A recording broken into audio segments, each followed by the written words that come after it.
2026 সালের football world কাপে আফ্রিকার দলগুলোকে কোনোভাবে কোনো অ্যাঙ্গেল থেকে আপনি দুর্বল ভাবতে পারেন না। ইংল্যান্ড আর কঙ্গোর ম্যাচে কঙ্গো প্রথম 7 মিনিটে ইংল্যান্ডকে গোল দিয়েছিল। ওই গোল শুট করতে ইংল্যান্ডে 70 মিনিট পরে যে শুট করেছে, তারপর জয়সূচক গোল করেছে।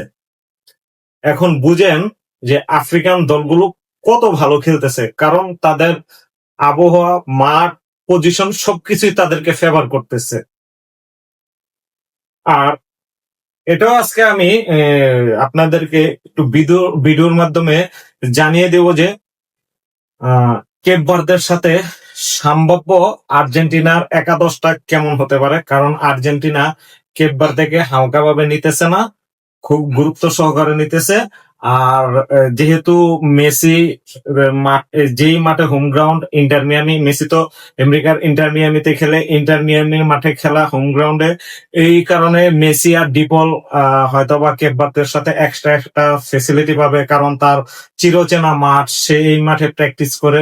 ওই দিক থেকে আমি অনেকটা আর্জেন্টিনাকে এগিয়ে রাখবো, কারণ এই মাঠেই মেসি প্র্যাকটিস করে, মেসি খেলে, আর এটাই মেসির হোম গ্রাউন্ড, যেহেতু বর্তমান ক্লাব ইন্টার মিয়ামি। দেখেন হয়তোবা আর্জেন্টিনার সম্ভাব্য একাদশ আপনার গোলকিপার এমিলিয়ানো মার্টিনেজ, লেফটে থাকবে মেদিনা, তারপর আপনার লিসান্দ্রো মার্টিনেজ, তারপর আসতে পারে ক্রিস্টিয়ানো রোনাল্ডো, রাইট সাইডে মলিনা, তারপর আমাদের মিডফিল্ডে থাকতে পারে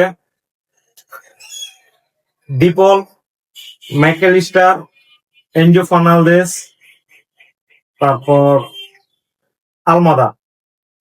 আর মেসি হয়তোবা স্টার্টে লাউতারো মার্টিনেজকে রাখতে পারে, না হলে আলভারেজকে, যেহেতু ম্যাচটা একটু মানে গোলস, মানে আপনার হয়েছে কেপ ভার্দে যে একটু ডিফেন্স খেলে, মানে ওরা প্রেসিং ফুটবলটা কম খেলবে, ওরা ডিফেন্সিভ।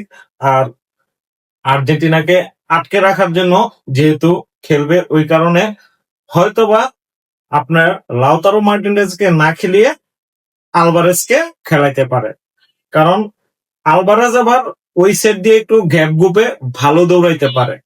আর অবশ্যই আপনার যদি কেপোভারদের সাথে আর্জেন্টিনা ম্যাচটা জিততে হয়, তাহলে অ্যাটাক গুলা রাইট সাইড দিয়ে লেফট সাইড দিয়ে করতে হবে, রাইট উইঙ্গে লেফট উইঙ্গে অ্যাটাক করতে হবে।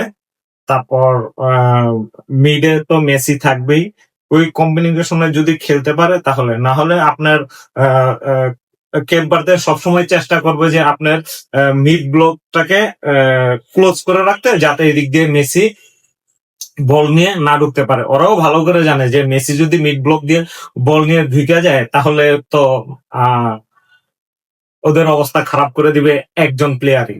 আর সবচেয়ে আরেকটা জিনিস কেপ ভার্দে চেষ্টা করবে যে হয়তোবা মেসি জোন থেকে ফ্রি কিকটা ওরা ফাউল করবে না, ওই চেষ্টাটা করবে, কারণ যদি মেসি জোনে ফাউল করে, তাহলে তো জানেই ওরা, কেপ ভার্দের কোচ ভালো করে জানে যে যদি মেসি জোনে কাউকে ফাউল করা হয়, তাহলে ওখান থেকে মেসি ফ্রি কিকে নিশ্চিত গোল দিবে। তবে শেষ পর্যন্ত আশা করি আর্জেন্টিনার জয় হবে। কি কোন দেশের কোন জ্যোতিষী নাকি বলছে যে আর্জেন্টিনা 1-0 গোলে হারবে। ওই জ্যোতিষী তো নেদারল্যান্ডকে আপনার চ্যাম্পিয়ন বানিয়ে দিছিল, জার্মান নেদারল্যান্ড আপনার সেমিফাইনাল খেলবে এরকম বলেই দিয়েছিল। তারপর দেখেন দুইটা টিমই বাদ হয়ে গেল, জার্মানও বাদ হয়ে গেল, নেদারল্যান্ডও বাদ হয়ে গেল। এই 2026-এর ওয়ার্ল্ড কাপে কোন জ্যোতিষীর জ্যোতিষবিদ্যায় চলতেছে না, ফুটবলের গতিতে 2026 ওয়ার্ল্ড কাপ চলতেছে।